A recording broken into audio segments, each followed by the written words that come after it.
जय हिंद साथियों और नमस्कार सभी भाइयों को। साथियों मैं आप सबका हर्ष कुमार स्वागत करता हूं आपके अपने चैनल लोन स्टोर में। साथियों एक ईएमआई भर दो, बस उसके बाद सीधे आपको मिलेगा 10% का सेटलमेंट का ऑफर।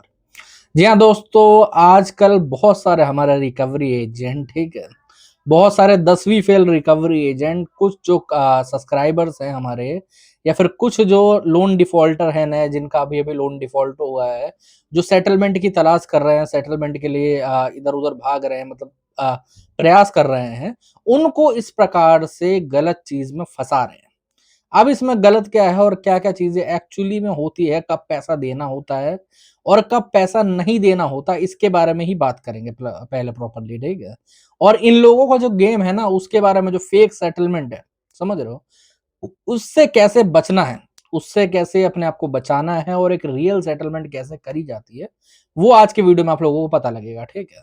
बहुत सारे मेरे सब्सक्राइबर है जो कि बार बार सर मैसेज करते हैं, ठीक है, और बार बार, या तो फिर अगर कॉल बुक करके बात करेंगे तो वो मुझे यही बताते हैं कि सर जो लोन रिकवरी वाला है, वो अभी मेरा लोन एनपीए नहीं हुआ है या फिर एनपीए हो गया है, और वो बार बार मुझे एक ही चीज पर प्रेशराइज कर रहा है कि मार्च का एंड आने वाला है, ठीक है, 31 मार्च से पहले पहले अगर आप एक ईएमआई भर दोगे या थोड़ी बहुत भी पेमेंट करवा दोगे, 100 500 1000 2000 रुपए की, तो आपके लोन के ऊपर सीधे सेटलमेंट का ऑफर निकलवा दूंगा मैं और उसकी सेटलमेंट करवा दूंगा। अब देखो यार, पहली बात तो है ना, ये चीज सुनने में कई लोगों को लगता होगा कि हाँ यार, ये इनको शायद ऊपर कुछ खिलाना पड़ता होगा, या फिर ऊपर पैसे थोड़े देने पड़ते होंगे तब जाके सेटलमेंट होती होगी, या फिर ये लोग मेरा रिकॉर्ड अच्छा करने के लिए ऐसा कर रहे होंगे। ऐसा कुछ नहीं होता मेरे भाई। दरअसल कभी भी कोई भी लोन रिकवरी वाला, ठीक है, इन्हें हम लोग इतनी गालियां क्यों देते हैं लोन रिकवरी वालों को, क्योंकि ये कस्टमर की कभी नहीं सुनते, कस्टमर के भले में कभी नहीं सोचते। बहुत 1 2 4 5% की बात मैं नहीं करूंगा, वो कुछ रिकवरी वाले अच्छे होते होंगे, लेकिन भाई साहब जो 95% रिकवरी वाले हैं, वो हमेशा सब्सक्राइब जो कस्टमर है उसको परेशान करने की या फिर उसको फंसाने की ही ट्राई करता है। अब ये एक ईएमआई वाला फंडा क्या है, आप लोगों को मैं समझाता हूँ बेसिक तौर पे होता क्या है। देखिए, अगर आपका एनपीए होने वाला होगा, सॉरी हाँ, एनपीए होने वाला होगा, ठीक है, आपका जो लोन है वो नॉन परफॉर्मिंग एसेट में जाने वाला हो या फिर क्रेडिट कार्ड जाने वाला हो, तो पहले क्या होता था, पहले इनको कॉन्ट्रैक्ट बहुत बड़े बड़े मिला करते थे, ठीक, अभी भी मिलते हैं वैसे तो ये लोग उसी में से पेमेंट काट के आपके लोन की या फिर आपके जो कार्ड है उसकी पेमेंट कर देते थे, और इनको कमीशन मिल जाती थी, ठीक है।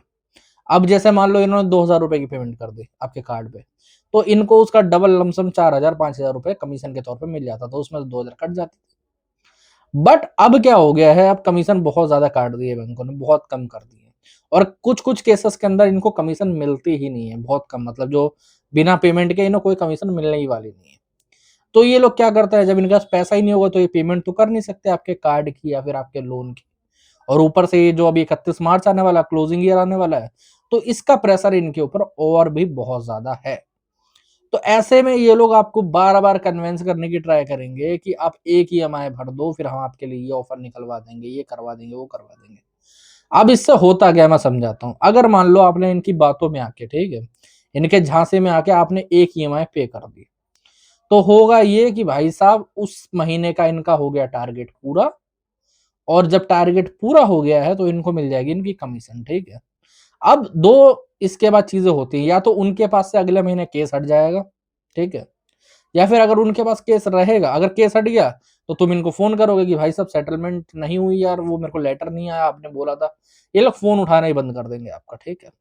और अगर इनके पास केस रह गया तो ये पता क्या करेंगे, तो ये बोलेंगे कि हाँ जी आपका वो मैंने करवा दिया था, बट क्या हुआ है कि ऊपर से प्रेशर बहुत ज्यादा आ गया है, ये सर चेंज हो गए हैं, अब हमारे बॉस चेंज हो गया, फलाना हो गया, ढिमकाना हो गया। कई बार तो ये लोग, पता है, कुछ न्यूज में अगर चल रहा होगा ना कोई किसी स्टेट में, तो उसकी भी बता देता है कि यहाँ पर ये बाढ़ आ गई, इस वजह से ये हो रहा है, फलाना ढिमकाना। तो अब आप क्या करो, आपको एक ईएमआई और पे करनी पड़ेगी या फिर 2 3 हजार रुपए की पेमेंट डालनी पड़ेगी। अब कस्टमर इसके अंदर और फंस जाता है। अब कई लोग बोलेंगे कि एक बार फंस गया तो दोबारा क्यों पेमेंट करेगा। होता क्या है ना कि आदमी सोचता है यार मैंने अभी 10,000 रुपए की पेमेंट करी है ईएमआई की, अगर मैं अब पेमेंट नहीं करूंगा दोबारा से और सेटलमेंट नहीं हुई तो मेरे वो वाले पैसे ही बर्बाद चले गए, तो फिर एक और बार कोई पेमेंट कर देता। अब ऐसा ही सिलसिला बढ़ता रहता। अब कई कस्टमर जानने वाले होते हैं, उनको पता होता है कि भाई साहब अगर मैंने ईएमआई पे कर दी तो सेटलमेंट कभी नहीं होगा। जी हाँ, मैं बिल्कुल आपको सही बोलता हूँ। अगर आप लोग एक क्या आधी ईएमआई भी पे करोगे ना तो आपकी सेटलमेंट नहीं होगी। दरअसल बैंक सेटलमेंट तभी करता है, बैंक या फिर एनबीएफसी सेटलमेंट तभी करती है जब आप कोई पेमेंट नहीं कर रहे हो, आपका लोन नॉन परफॉर्मिंग एसेट बन चुका हो और उस पे कोई पेमेंट नहीं हो रही हो। अगर आप अपने लोन अकाउंट पे या फिर अपने कार्ड पे पेमेंट ही करते रहोगे तो मेरे भाई वो कभी भी लोन अग्री नहीं करेंगे सेटल करने के लिए। अगर सपोज करो कि तुमने मुझसे कुछ पैसा ले रखा है, ठीक है, और तुम मुझे पैसा नहीं दे रहे हो, ठीक है, तो मैं बोलूंगा कि भाई साहब एक काम कर, चल तू पूरे पैसे मत दे, मुझे थोड़े से पैसे दे दे, उसमें से आधे दे दे, है नहीं? तब होगी ना सेटलमेंट। अगर तुम मुझे हर महीने पैसा दे ही रहोगे उसका तो फिर भाई मैं क्यों सेटलमेंट करूंगा, मेरे से बड़ा पागल नहीं होगा, है ना? दूसरा झांसा ये लोग आजकल क्या दे रहे हैं, एक ईएमआई वाला लोग आजकल समझ जाते हैं हमारी वीडियो देख के या कहीं और से भी कि यार मैंने अगर ईएमआई पे कर दी तो एनपीए नहीं होगा, राइट ऑफ नहीं होगा, सेटलमेंट तो होगी नहीं। तो इन लोगों ने एक और तरीका सोच लिया, ठीक है। अब इसको क्या कहते हैं, इसको हम लोग फेक सेटलमेंट भी कह सकते हैं, ठीक है। एक तरीके से होता क्या है कि आपसे बात करी जाती है, ठीक है, और आपको बोला जाता है कि आपके लिए सेटलमेंट का ऑफर निकाला जाएगा। आप बोलते हो कि भाई साहब मेरे को इतने परसेंट पे करना है, वो बोलता है ठीक है जी, हम आपने 10,000 पे अग्री करा है तो हम 10,000 का लेटर निकाल के देंगे। अब जब वो लेटर आपके पास रिसीव होगा तो उस लेटर में लिखा होगा 12,000 रुपए का अमाउंट, ठीक है। अब जब 12,000 रुपए का अमाउंट लिखा होगा तो आप बोलोगे यार इसमें तो 12,000 रुपए लिखा हुआ है, ठीक है। या फिर कई बार लिखा भी नहीं होता, वो एडिट कर देता है, 10 ही लिखा रहता है वहां पर, ठीक है। तो आप बोलोगे कि भाई साहब इसमें तो 12 लिखा हुआ, वो बोलेंगे कोई बात नहीं जी, आप 10,000 रुपए पे करो, 2,000 रुपए हम पे कर देंगे अपनी तरफ से और उसकी सेटलमेंट हो जाएगी। ऐसा ही एक मेरा सब्सक्राइबर के साथ हुआ था, मैं आप लोगों को उसकी भी स्टोरी बताता हूँ। यहीं के दिल्ली के रहने वाले हैं, हमारे पास में थोड़ा, ठीक है। तो उनका आईडीएफसी बैंक से लोन चल रहा था, ठीक है। अच्छा खासा उनका 6-6.5 लाख रुपए का लोन होगा। उसकी सेटलमेंट इनकी आई गेस 10% के कुछ समथिंग ही पड़ रही थी, 70,000 रुपए कुछ अमाउंट हो रहा था, थोड़ा बहुत ऊपर नीचे। तो इन्होंने अग्री करा। अब उन्होंने क्या करा, 70,000 के लेटर निकालने के बजाय, ठीक है, कुछ 85,000 रुपए का या फिर 80,000 समथिंग का कुछ लेटर निकाल दिया उसको।